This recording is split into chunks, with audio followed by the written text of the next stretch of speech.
Yo os voy a hablar de la dieta de los neandertales y, como bien dice el subtítulo, tampoco es una variación de algo que decimos muy habitualmente, ¿no? Y es que cada uno es o somos lo que comemos, ¿no? No deja de ser así, y yo lo que voy a intentar es, si somos lo que comemos, cómo obtenemos eso que comemos y por qué unos se han considerado que son tan modernos y otros tampoco. Veréis que en algunos momentos de mi charla veréis algunas cosas parecidas, que parece que me he colado en la charla del doctor Cilao o nos hemos interconectado, porque creo que es importante precisamente, como veréis a lo largo de la charla, el por qué unos han de considerarse tan modernos y otros tan poco, ¿no? O sea, ¿cuál es el punto de vista real que tenemos que encontrar ahí para llegar a ese punto de equilibrio?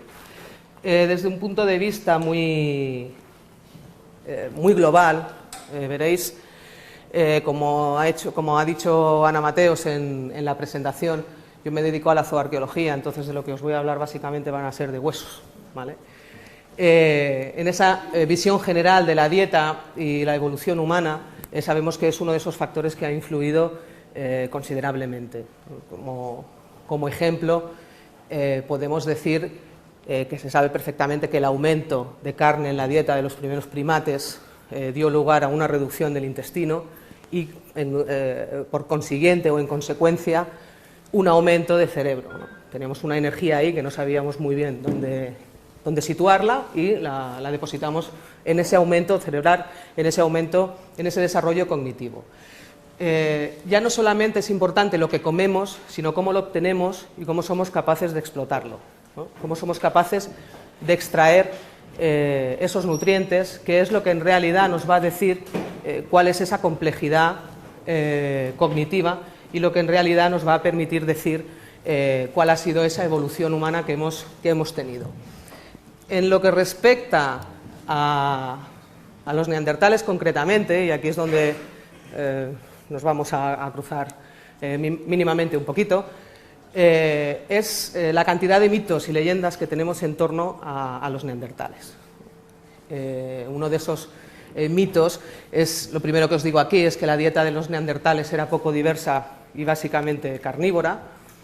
La visión que se tenía, como veremos, era tan rústica, en realidad, que ni siquiera se planteaba la posibilidad de que fuesen cazadores y recolectores, simplemente eran carroñeros, incluso, ¿no? en la visión más extremista. Dentro de esa dieta básicamente carnívora quedaba implícito ese menor desarrollo cognitivo y, por lo tanto, quedábamos en una posición inferior respecto al Homo sapiens o, dicho de una manera más políticamente correcto, de los humanos anatómicamente modernos, ¿no? Considerando incluso que ese tipo de dieta es lo que pudo influir o ser uno de esos factores que acabó influyendo en la extinción de esta especie humana. Pues, siguiendo en la línea de cómo hemos visto a estos humanos a lo largo del tiempo, muchas veces, como bien decía el doctor Cilao, en cuestiones de 50 años la visión ha sido totalmente distinta, y en lo que sí me quería centrar es en esta viñeta, este chiste por palabras, como lo queramos decir, que viene un poco a servirme a mí de punto de partida para lo que os quiero explicar, ¿no? Ya lo dice un viejo proverbio neandertal: destruye aquello que no comprendas. Y yo creo que los humanos anatómicamente modernos, o sea, nosotros, lo que hemos hecho ha sido destruir aquello que no queríamos comprender, entre comillas, ¿vale?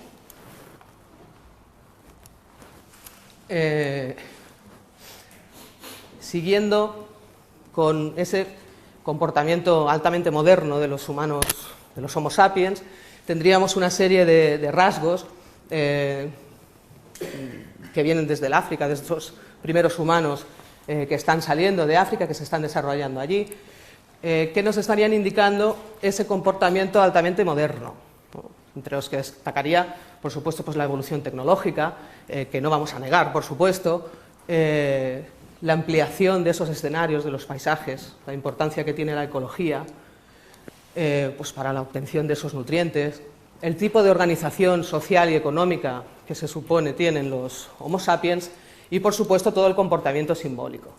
De todos ellos, como os he dicho antes, voy a intentar centrarme en lo que serían esas cuestiones más paleoeconómicas o más sociales, más culturales, que pues no debe centrarse en lo que conoce mínimamente, ¿no? ¿Qué sabemos de estos humanos anatómicamente modernos que les hace así de modernos y que les hace estar en una escala superior a estos neandertales?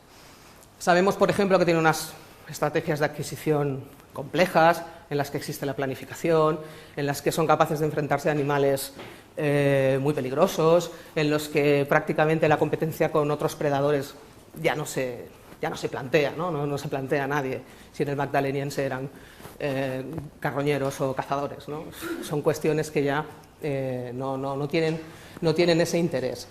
Se les supone una fuerte organización social, esa planificación y esa estacionalidad en la explotación de los recursos, que es algo muy importante porque se supone que ya no saben solo dónde están los ciervos, sino dónde aparecen las bayas, ¿no? Y podemos ir a recoger ese tipo de alimentos. Y también por ese uso estructurado de lo que sería ese espacio doméstico en esos lugares en los que están habitando. Dentro de lo que serían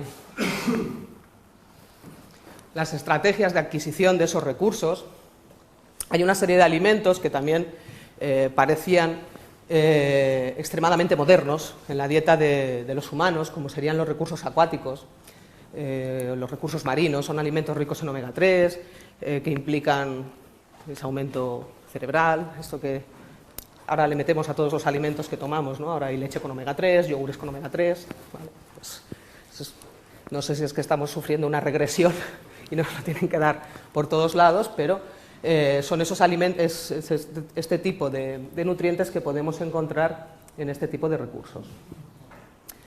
Y por otro lado, si son capaces de enfrentarse a estas presas grandes y peligrosas, más importante es, si cabe, el hecho de que sean capaces de cazar sistemáticamente presas pequeñas, animales pequeños, porque eso implica el uso de trampas, el que incluso cualquier persona del grupo pueda poner una trampa y cazar un conejo o cazar una perdiz o lo que sea. Ya no necesitamos ese grupo de superhombres con unas lanzas bestiales que tienen que salir de partida de caza para que todo el grupo pueda comer, ¿no? Bueno, puedes salir por la mañana y hacer así y has cazado, ¿no? Y ya puedes comer.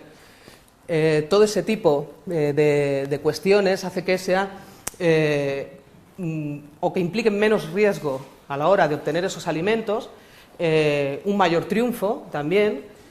No tienes esa competencia con predadores, porque los predadores de estas presas pequeñas ya no van a ser grandes félidos ni grandes hiénidos, sino que van a ser zorrillos, vamos, quiero decir, algo mucho más asequible. Y esto hace que se pueda producir esa expansión geográfica, ¿vale? Y al mismo tiempo esa expansión o ese crecimiento demográfico. Entonces la pregunta es, si esto es lo que hacían los humanos anatómicamente modernos, o sea, nosotros hace, se supone, unos 100.000 años en África y a partir de ahí, pues hasta ayer, ¿qué es lo que hacen estos humanos? ¿Cómo explotan esos recursos que tienen en el medio? Y cómo vamos a intentar ver si de alguna manera podemos cambiar esa visión grotesca de inferiores, etcétera, e intentar verlos cada vez de manera más, entre comillas, e intentaré no volver a decirlo, humana, ¿vale? ¿Cómo podemos reconocer la dieta neandertal en el registro fósil? Como también se ha comentado ya en esta sala, las técnicas, la tecnología está avanzando muchísimo y nos está permitiendo saber cosas que antes eran impensables, en ocasiones parece ciencia ficción incluso, y está permitiendo que podamos estudiar fósiles que se suponen estudiados desde hace mucho tiempo. O sea, ya no estamos solamente a la espera de nuevos descubrimientos, sino que muchos de estos descubrimientos se acaban haciendo de nuevo en los museos. Tenemos, digamos, de manera general, 4 maneras de conocer esa dieta, no solo de los neandertales, sino de los homínidos en general. Por un lado tendríamos los isótopos estables, que se conservan en el colágeno, que se conservan en los huesos de estos individuos, las huellas de desgaste que podemos encontrar en los dientes, incluso la morfología dental, los fitólitos y los almidones, el estudio de estos residuos, de estas partículas silíceas que aparecen en el sarro dental, en los cálculos dentales, y por supuesto de los restos óseos y dentales que aparecen en esos yacimientos, en esas cuevas y en esos abrigos. En definitiva, este último punto sería la basura de esos yacimientos que nosotros trabajamos, ¿no? Es lo que dejaron, lo que abandonaron. Voy a dar 4 pinceladas muy rápidas de cómo podemos conocer qué tipo de dieta pueden tener un grupo. Muchas veces tienen que hacerse interpretaciones o inferencias globales, no se pueden hacer específicas, a través, por ejemplo, pues de la morfología dental. Pues se sabe que grupos de primates que tienen una alimentación basada sobre todo en hojas y ramas, pues tienen cúspides más altas, ¿no? Si hay alguien en la sala que pueda aportar algo más, ya lo sabéis, estaré encantada. Y después tenemos todas las cuestiones del propio desgaste, la presencia de agujeros, de estrías, que nos van a informar o qué porcentaje de esa dieta puede ser vegetariana, puede ser cárnica, puede ser básicamente carnívora, o puede ser omnívora o frugívora, en el caso de la presencia de agujeros, por ejemplo. Y tener en cuenta que es lo que os pongo aquí de la teoría de la última cena, que son no todas las estrías que aparecen tanto en la zona oclusal como vestibular de la dentición no se conserva siempre todas, sino que la última cena pues va a enmascarar la de la cena del día anterior, etcétera, etcétera, etcétera, ¿no? Entonces muchas veces tenemos unos datos que hay que tomar con mucho cuidado a la hora de hacer las interpretaciones. El caso de los fitólitos y de los almidones, de los granos de almidón, son técnicas relativamente recientes que se pueden recuperar del sarro dental o de las herramientas incluso, aunque en este caso, si son de las herramientas, no podemos inferir directamente que hayan sido directamente ingeridos, ¿no? Pero sí del sarro dental. Los fitolitos son esas partículas sedimentarias, esas partículas, silíceas, que mineralizan en lo que serían las plantas.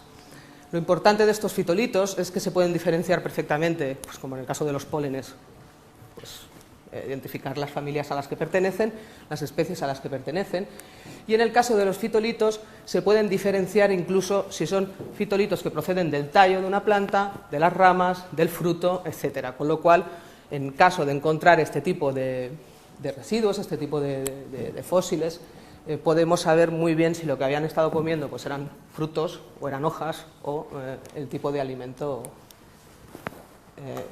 correspondiente. ¿Qué pueden decirnos los restos de animales?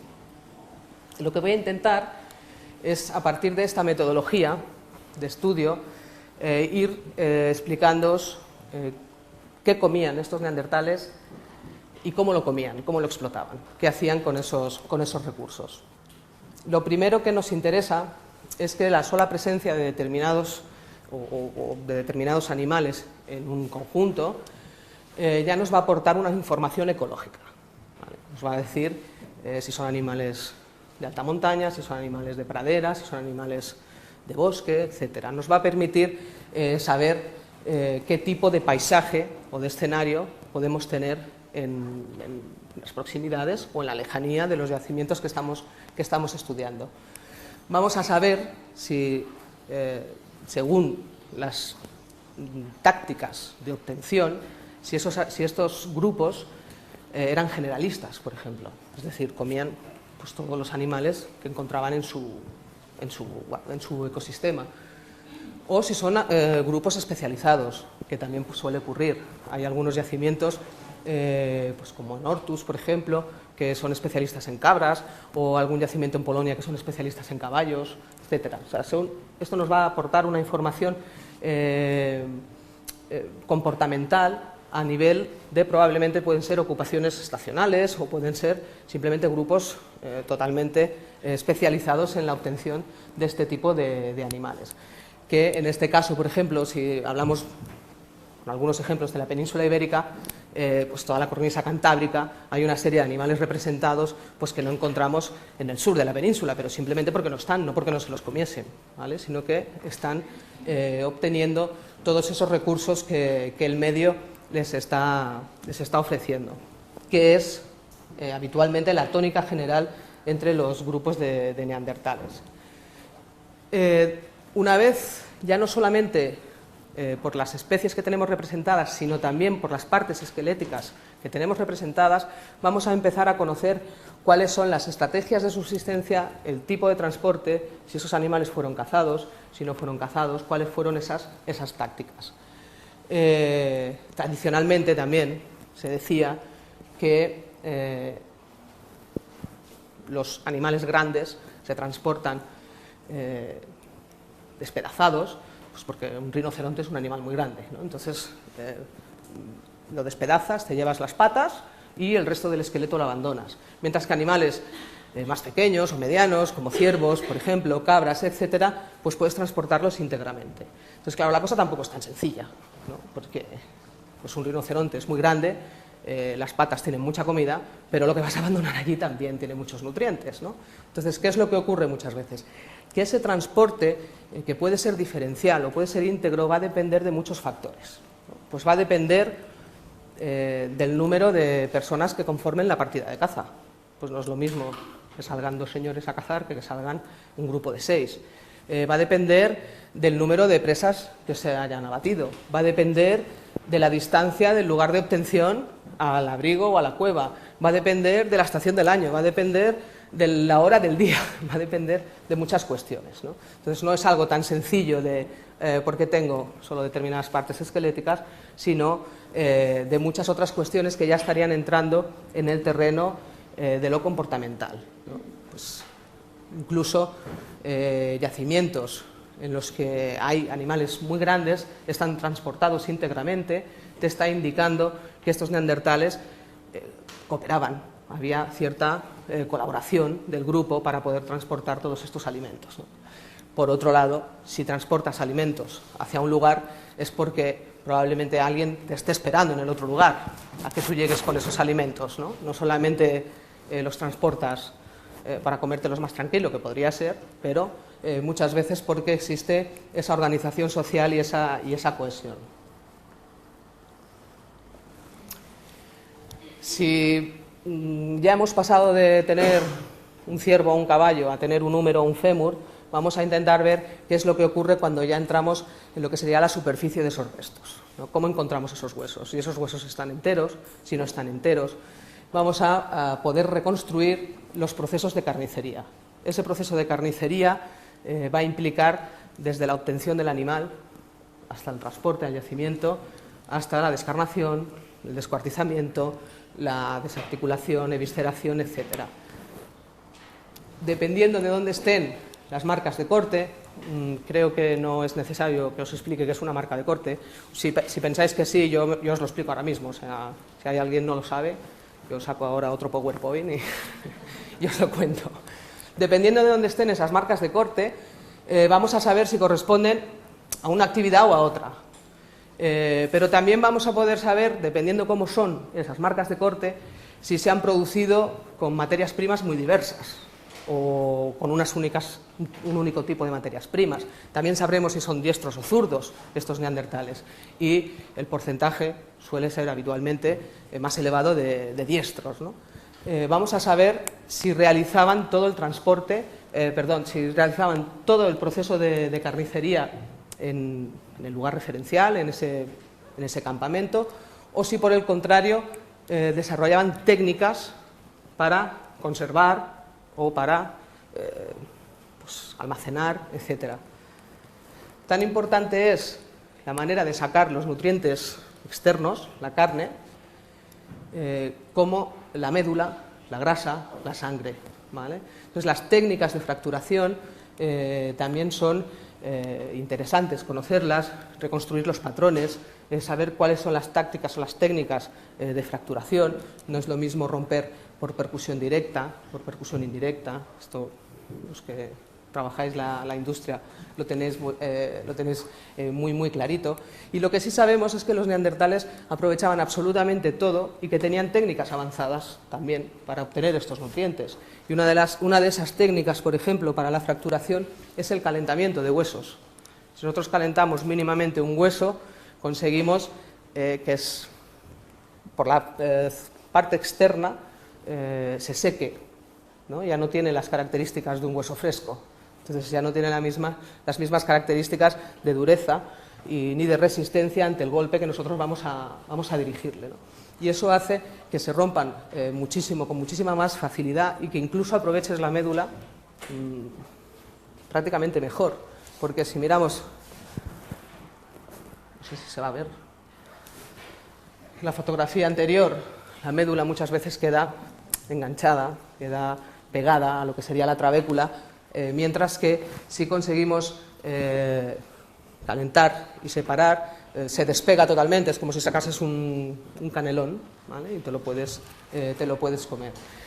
Los patrones de fracturación nos están diciendo que son sistemas de fracturar y de aprovechar los nutrientes muy similares, tanto en grupos distintos como en yacimientos con una mayor secuencia en la que vemos que efectivamente las técnicas de fracturación o los patrones de consumo siguen siendo similares.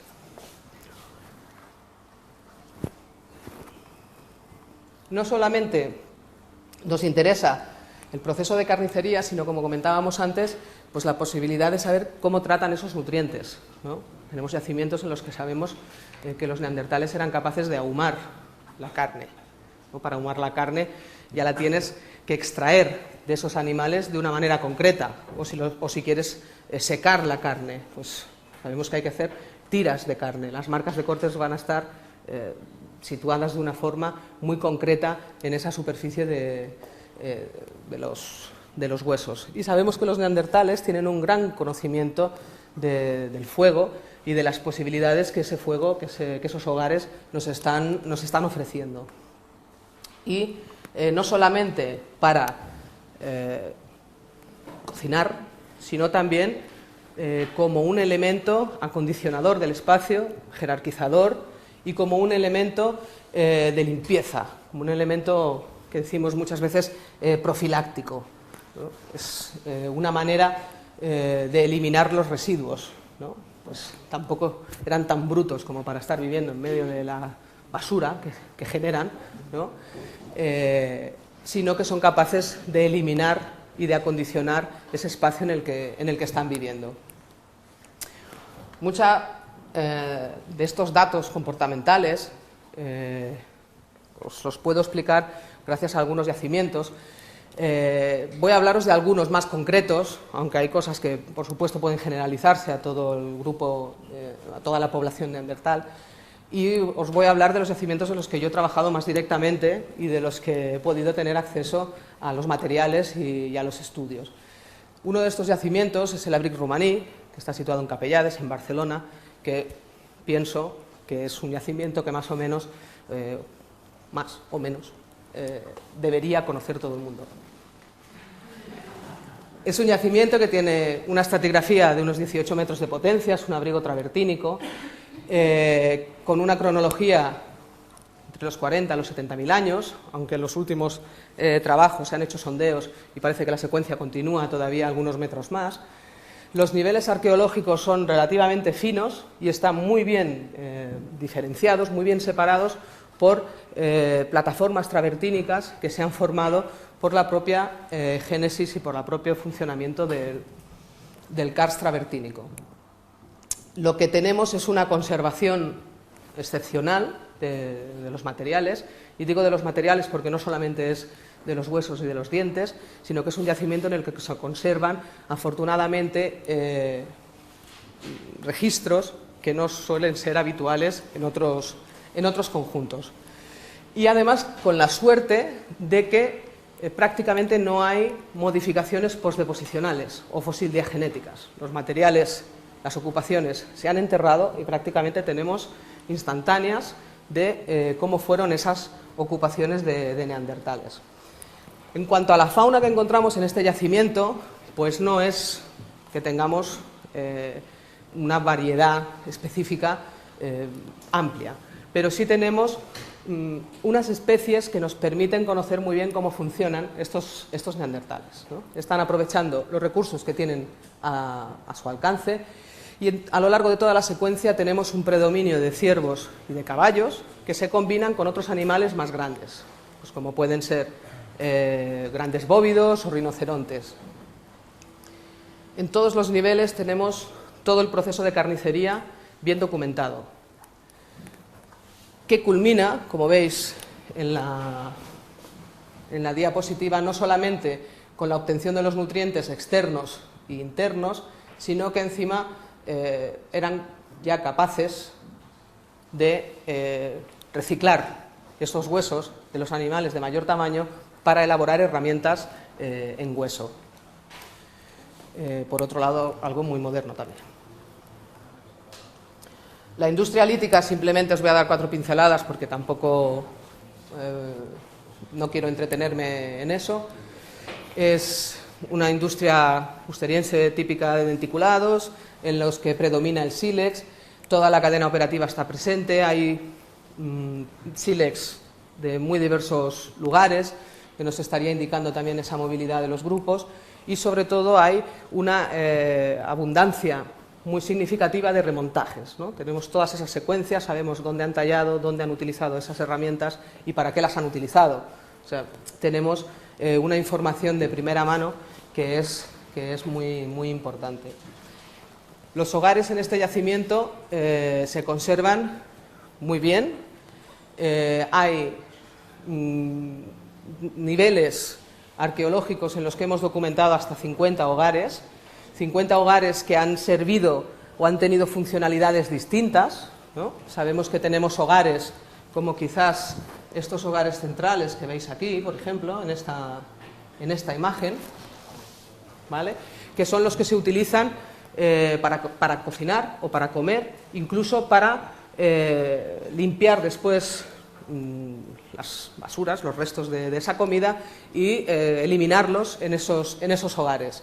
Pero si os fijáis, a lo largo de la pared vemos más manchas de color negro, ¿no? Están más o menos separadas a 1,5 metros, 2 metros, unas de otras, y son hogares de reducidas dimensiones o mucho más pequeños, que no tienen material, no tienen restos de talla, no tienen fragmentos de huesos calcinados, o sea, sabemos que no se han utilizado para eliminar residuos, y que en muchas ocasiones ni siquiera son hogares completos, sino que son desplazamiento de brasas, ¿no? Entonces son lo que nosotros hemos interpretado como fuegos de iluminación o fuegos de mesita de noche para dormir, ¿no? O sea, están situados de tal manera que te permiten dormir sin tener excesivo frío y protegido también de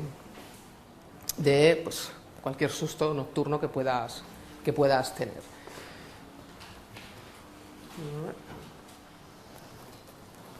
Las características de la sedimentación de este yacimiento ha hecho posible que sea uno de los yacimientos en los que se conservan restos de madera de manera excepcional. Y los tenemos conservados tanto en negativo, es decir, la rama, el árbol, la herramienta, la estaca, el palo, la lanza, ¿vale? Se ha quedado allí abandonado, ha habido una reactivación del CARS, se ha cubierto de carbonato cálcico, la madera no se conserva, se elimina, pero sí dentro de ese travertino vamos a encontrar el molde perfecto del objeto de madera que había dentro, que sería, por ejemplo, a ver, este ejemplo que tenemos aquí, abajo, que no sé si lo veis bien, pero es un árbol. Es un árbol, no un árbol que creció allí, sino un árbol cortado, porque se puede ver perfectamente dónde están, no sé si decir hachazos, ¿vale? Donde están los cortes que se han hecho con las herramientas líticas, incluso como algunas ramas están cortadas directamente, ¿no? Pues porque no debían ser útiles o lo que sea, ¿no? Entonces, este árbol finalmente no se utilizó y quedó, toda la impronta del árbol ha quedado allí. En otras ocasiones, como el que vemos en la fotografía inmediatamente superior, este de aquí, son árboles de tronco relativamente delgado, con un diámetro aproximadamente de unos 10-15 centímetros, 20 como mucho, que tiene ramas seccionadas, que pensamos que se han podido utilizar como parapetos, como barras apoyadas en la pared del abrigo, para utilizar después algún tipo de protección también y de alguna forma proteger esas zonas en las que se están habitando, porque una de las cosas que no os he dicho y que es realmente muy importante, por tanto es mea culpa, es que este yacimiento lo estamos excavando en extensión y estamos excavando más de 350 metros cuadrados. No es que estemos excavando superficies pequeñas, sino que tenemos una amplia excavación. Estos objetos de madera, que en ocasiones están apuntados, como os decía antes, en otras ocasiones están quemados, han perdido su funcionalidad o su utilidad y han sido directamente tirados a los hogares o simplemente utilizados como leña en los hogares, utilizados como combustible. Uno de los niveles, el nivel I, que está datado en 45.000 años, incluso hemos recuperado un haz de leña. O sea, se ven todos los fragmentos de ramas recogidas en el bosque y amontonadas una encima de la otra, lo que pasa que, claro, aplastados y fosilizados, pero se puede ver perfectamente cómo son. Y el ejemplo que veis en la fotografía es un dibujo, en realidad, es este dibujo de aquí, que corresponde, grandes rasgos, a esta fotografía de aquí, verás tú. Es en realidad un objeto de madera que se carbonizó y al carbonizarse sí que se ha conservado en positivo, ¿vale? Porque los carbones sí se conservan, al perder todo el componente orgánico, cuando se inicia la fosilización o la sedimentación de estas superficies, no se pudren porque ya tienen más componente mineral que orgánico. Entonces hemos podido recuperar objetos de este tipo, tenemos 3 que hemos interpretado como bandejas, porque en realidad se han podido identificar la madera y sabemos que son corteza de pino, son trozos de corteza, o sea, no es toda una madera tal cual, sino que son trozos de cortezas. Este tipo de tratamiento, estas bandejas de madera, las utilizaban los aborígenes australianos, por ejemplo, para cocinar incluso. ¿Qué más podemos saber de los neandertales y de su comportamiento? Que yo creo que con lo poco que hemos visto hasta ahora podemos ver que hay que empezar a cambiar el chip, que es una de esas cosas que siempre tenemos como la necesidad de justificar, de que eran muy modernos, de que tienen un comportamiento relativamente o efectivamente muy moderno. Otros de estos yacimientos son los yacimientos de Vanguard y de Gorham, que se encuentran en el Peñón de Gibraltar. Este de aquí es Vanguard Cave, tiene una secuencia también bastante amplia, en el que se han recuperado o se han identificado distintos niveles, datados los más antiguos en torno a los 90-100.000 años. Yo os voy a hablar concretamente de las ocupaciones de 41.000 años y de las de aproximadamente 90.000. Voy a hablaros de una de las más modernas y una de las más antiguas. Es un yacimiento, Vanguard Cave, en el que sí que vemos que hay una variabilidad de fauna representada y en la que es interesante la presencia de mamíferos marinos y de moluscos, sobre todo. La especie más representada es la cabra ibex, que, bueno, viendo el peñón, pues tampoco es de estas cosas que digas nos va a sorprender, quiero decir que otra vez están aprovechando los recursos que tienen inmediatamente, pero sí que es cierto que es un yacimiento en el que también se ha identificado el aprovechamiento de las otras especies. O sea, no están allí por casualidad, sino que están allí como producto también de la dieta de estos neandertales. El comportamiento que se ha podido observar en cuanto a organización del espacio, sí que es cierto que no se ha excavado a la misma superficie que en el Abric romaní, pero por lo que se ha excavado en los últimos años, hay zonas que son muy parecidas a algunas de las zonas del Abric romaní, en cuanto a la presencia de hogares, al uso de los hogares como zonas para eliminar residuos, etc. Hay también presencia de remontajes, etc. En este yacimiento se ha identificado el aprovechamiento de mamíferos marinos, principalmente de focas. Aquí hay una imagen en la que vemos una falange de focas, una falange de foca que tiene marcas de corte, que deja claro la interacción de esos humanos con este tipo de animales, y pensaréis, pues eso, en una falange, ¿no? ¿Por qué? Porque cuando hablamos de mamíferos terrestres, las marcas de corte en las falanges no nos están indicando directamente un consumo, pero la anatomía de estos animales es muy distinta a la de los mamíferos terrestres. Y también se han encontrado marcas de corte en delfines, ¿no?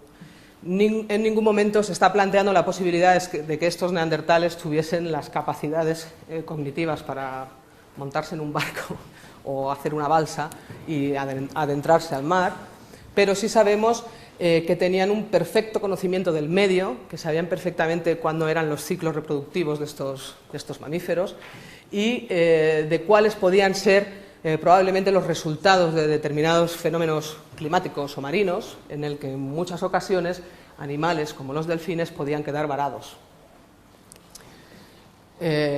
Por lo tanto, dentro de sus estrategias de estos neandertales sureños estarían estas estrategias de merodeo, de playas, ¿no? de buscar, ¿no? Entre los que también se ha identificado lo que sería el marisqueo, ¿no? Y ya no es el aprovechamiento de moluscos, en este caso son mejillones sobre todo, sino porque sabemos que existe una selección de los mejillones que se quieren comer. O sea, prácticamente todas las conchas de mejillón encontradas están alrededor de un hogar y prácticamente todas tienen el mismo tamaño. O sea, no es que hayan dicho, ahí va, mejillones, nos los llevamos, sino que han hecho una selección. O sea, están en las zonas de estuario también buscando este tipo de alimento que en el caso de los mejillones casi deberíamos hablar de recolección. El otro yacimiento de Gibraltar, Gorham's Cave, es interesante porque también se han encontrado este tipo de mamíferos marinos con evidencias de aprovechamiento y sobre todo es importante también porque tiene las evidencias de los últimos neandertales en la península ibérica y porque se ha identificado el aprovechamiento de otro tipo de animal que se supone que implica un comportamiento humano muy moderno, que son esos animales pequeños, sobre todo los lepóridos, los conejos y determinadas aves. Destacar que los dos grandes niveles, el nivel 3, que sería el nivel de Paleolítico superior, y el nivel de Paleolítico medio, que es el nivel 4, tienen unas características en lo que al tratamiento de la fauna se refiere muy parecido. En ocasiones no podríamos diferenciar viendo un simple gráfico si estamos hablando de los niveles del Paleolítico medio, de esos neandertales, o del Paleolítico superior. Si seguimos con el aprovechamiento de estos animales pequeños, sabemos que los neandertales también pues, consumían otros animales, como por ejemplo las tortugas, que se han evidenciado en algunos yacimientos también en la península ibérica, como en la cueva de Bolomor o en la cueva de Torrejones, en Guadalajara, y también el consumo de peces, por ejemplo, en Cueva Millán, en Burgos. No solamente hay restos de peces, sino restos de peces con marcas de corte, con evidencias de aprovechamiento. Y, por supuesto, también, bueno, destacar que en Bolomor también se consumen los conejos. Si estamos hablando de dieta y y no de cuestiones gustativas, pues deberíamos incluir también a otros neandertales en esta dieta, ¿no? Y como ya ha explicado el doctor Rosas anteriormente, el sidrón es uno de esos casos de canibalismo, por lo tanto, pues también formaban parte de la dieta de los neandertales ellos mismos. Y no solamente en el sidrón, sino también en otros yacimientos, como por ejemplo Moulaguersy o Comgrenal en Francia. Tradicionalmente ha habido otros yacimientos de neandertales en los que se había identificado la posibilidad de la existencia de ese canibalismo, pero posteriormente, como en Caprina o en Engels II, en Bélgica, se ha demostrado que que las huellas observadas no responden a un aprovechamiento, sino que pueden responder o a procesos postdeposicionales o incluso al posterior tratamiento y limpieza de esos fósiles. Las evidencias que hay de canibalismo hasta ahora, y lo que nos están diciendo, es que sería algo muy poco habitual, que se produciría en momentos pues de estrés alimenticio o en cuestiones de supervivencia, de momentos de hambruna. Si intentamos hacer una recopilación de estos datos, vamos a acabar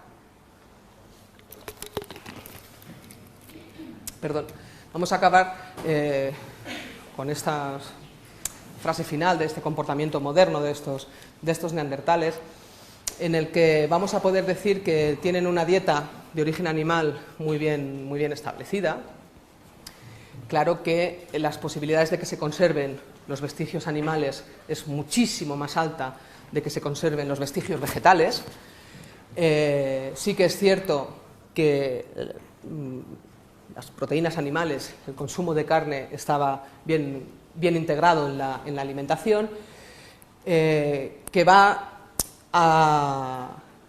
está sobre todo basado, vamos a decir, en esos macromamíferos, y dentro de los macromamíferos terrestres, pero sí que se incluyen en la dieta otro tipo de animales, como pueden ser esos animales, esos macromamíferos marinos, o las presas pequeñas, que cada vez vemos que tienen también más importancia. Sobre todo porque finalmente tenemos que identificar si un animal ha sido consumido por las evidencias que los humanos han dejado en esos huesos. Y muchas veces, pues para comerte un pez o para comerte un conejo, pues no necesitas hacerle marcas de corte en todas las partes de su esqueleto. Probablemente no haría falta hacerle marcas de corte en ningún sitio, ¿no?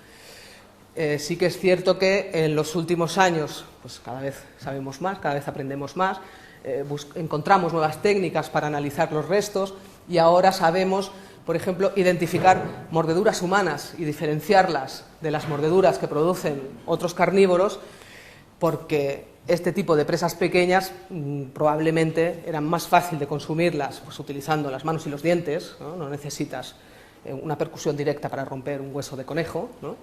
Sino que lo vas a romper utilizando la boca también como tercera mano, como también se ha sugerido en la charla anterior. Todo este tipo de obtención de estos animales nos está indicando que los neandertales explotaban todos los recursos que tenían a su alcance. Las diferencias que vamos a encontrar van a ser regionales o van a ser geográficas muchas veces. No es que no exploten, pues, ¿qué os voy a decir? En el centro de la península recursos marinos, pues es que, hombre, pues tendríamos que hacer la ola, ¿no? Quizás si tuviésemos estas, por lo menos si lo hiciesen de manera sistemática, ¿no? Entonces, son poblaciones que conocen perfectamente su territorio, que saben perfectamente dónde pueden encontrar esos alimentos, y eso implica la utilización de técnicas muy diversas, de técnicas de conservación, de planificación también, de conocer cómo funciona todo lo que está a tu alrededor y no solamente tú, y eso implica también pues una organización social que sabemos que queda reflejada muchas veces en la organización espacial de los yacimientos, de los conjuntos que nosotros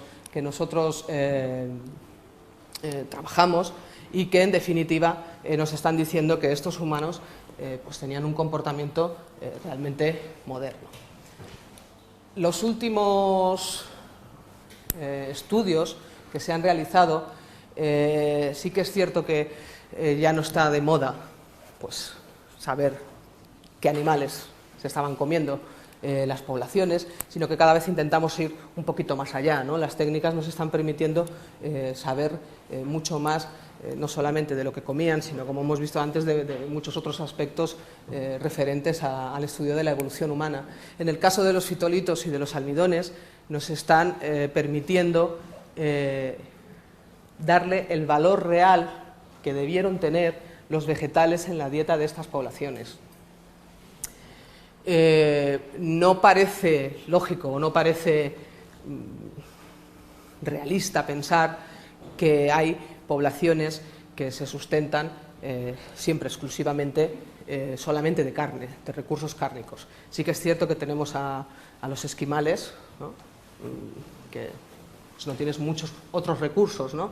Pero no podemos pensar que esto sería viable en unas latitudes en las que sí que tienes otros alimentos, ¿no? Otro tipo de recursos que explotar. Entonces, los últimos estudios que se han realizado con además individuos neandertales clásicos también, ¿no?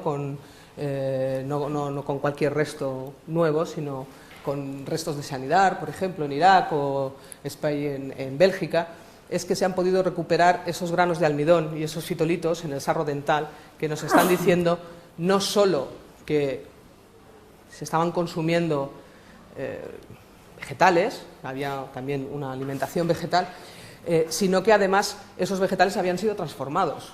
O sea, tenían también la capacidad de saber pues, que cocinados o hervidos o a la brasa, como los estuviesen cocinando, podían aprovechar muchísimo mejor sus recursos y probablemente favorecer la asimilación de los nutrientes que estaban intentando ingerir.